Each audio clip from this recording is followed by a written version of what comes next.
Disclaimer. In this video, I'm going to be sharing the very basics of what you need to make a YouTube video. This video is great for someone who is thinking of starting a YouTube channel and or hasn't made their first video yet. I'm also going to be sharing some things to keep in mind before, during, and after filming. If you find any of this information helpful, please make sure to give this video a thumbs up. I'm going to be talking very generally about all the products mentioned in this video, and I'm not going into very specific details, such as which models are better or which is the most expensive or cheapest item for that category. There are other videos made specifically for that category or topic. This video is solely for the basic things you need to start making YouTube videos. Let's get started.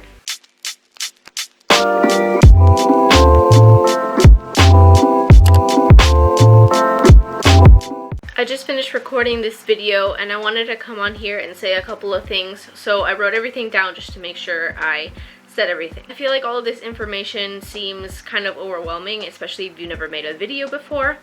And when I was thinking about starting YouTube, I watched a lot of videos and they pretty much all said how being a YouTuber was not easy as a lot of people think it is. And it's not like I didn't believe it, but I thought that I could make videos with not as much equipment and fast. And without having finished my first video, I realized how much time and effort was actually put into making a video. And maybe you won't need to invest as much in the beginning, but for the most part, if you want to create nice, clean videos that are going to attract people, you eventually need to invest some money. So in this video, I'm trying to be as simple and realistic as possible. I hope this doesn't come across as me being discouraging with me putting all of these things that you have to, because you don't have to have a lot of these things if you really want to just start making a video.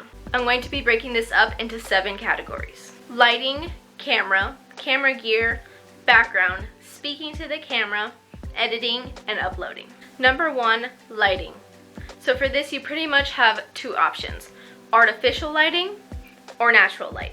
Currently, I'm using artificial lighting, but I'm going to show you a clip from 2 days ago when I was trying to film this video of how I look like in natural lighting. This is what natural lighting looks like for me right now.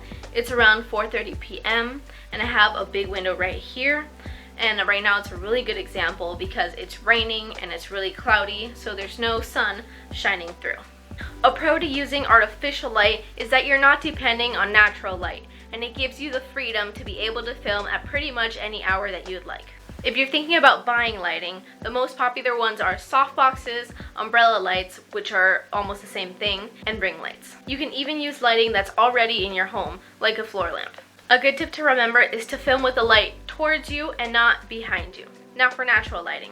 If the area that you're in has a window, then as long as you're clearly lit, you're good to go. Another thing to keep in mind when shooting in only natural lighting is to watch for light changes. Natural lighting is constantly changing, so it can be perfect lighting and then cloudy within a matter of seconds. Overall, you can use natural lighting, artificial lighting, or a combination of both to make sure that you are clearly lit while filming. Number 2, camera. Very basically, you can either use your phone or a camera to shoot videos. If you're thinking about buying a camera, it's a really good idea to do some research before buying, especially if you're thinking about buying a more expensive camera. Personally, I didn't have a lot of money to go out and buy a $500 camera.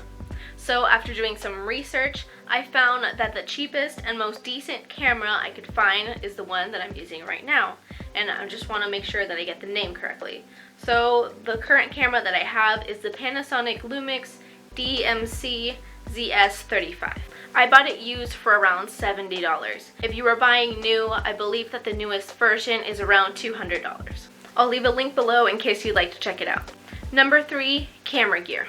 I believe the 2 essentials are a tripod and some kind of microphone, depending on the kind of video you're shooting. So a full-length tripod could be more for sit-down videos, while a mini handheld tripod is more for like vlog style videos. I have a full length and a handheld tripod, and they are both really useful for different things.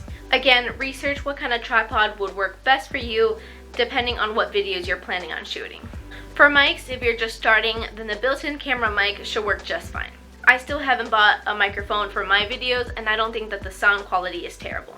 I wasn't exactly sure where to put this tip in the video, but something to keep in mind is if you are going to buy a new camera or use, they don't always come with SD cards unless you're buying in a bundle. When I bought my camera, it came with the charger, an SD card, and a handheld tripod. So that saved me from having to go out and buy an SD card. Number 4, background. One of the first things you should do before filming is decide what your background is going to look like. You usually want a background that is not going to distract your viewers from what you are trying to communicate. Personally, I believe this is what a bad background would look like, and I may have exaggerated a little bit, but this is naturally how my room is set up, so obviously I don't film here. But for starters, this floor lamp, which I had mentioned earlier, there's 2 main spots of brightness and it's just distracting when I'm in the middle. And on this side, the bookshelf, your eyes just wander, it's really busy. And now, personal preference, this M here, for me, if I was watching, it would be distracting. But again, it comes down to personal preference. Planning your background beforehand could actually save you a lot of time and energy. Imagine setting up your camera and lighting, having everything ready, and then you sit down and your background isn't the way you want it. So now you have to rearrange everything. Number 5, speaking to the camera. You're about to film your first video and you have everything set up and you're ready to go. You press the record button and you freeze. When this happened to me the first time, I just kind of sat there like, am I really just gonna talk out loud by myself to a camera? And yeah, that's basically it. I've seen multiple videos on how to speak in front of a camera, and almost every single one of those videos have mentioned that the more times you do it, the easier it will get. When I was sitting in front of my camera the first time, honestly, I didn't think I'd get used to it that quick. But now, even just after 11 videos that I've made so far, it's become so much easier just speaking in front of a camera. So it is true that if you keep doing it, you will get better at it. Even if essentially it is just speaking out loud by yourself to your camera. Another tip that I didn't really know where to put in this video is to make sure you take time to take video or pictures for your thumbnail. This is literally one of the first things that people are going to see, and it decides whether they click on your video or someone else's video. So it's important to take some time and effort into making a good thumbnail. Number 6, editing. Editing is something that you're going to have to get used to. It's not something that you can just do effortlessly the first time, especially if you've never used an editing software. Once you've opened up the editing software that you've decided to use and you import your videos there, then I would use 3 to 4 clips to mess around so you can find where all the settings and effects are. Your first 2 to 3 times might be really frustrating because you don't know where a lot of the settings are.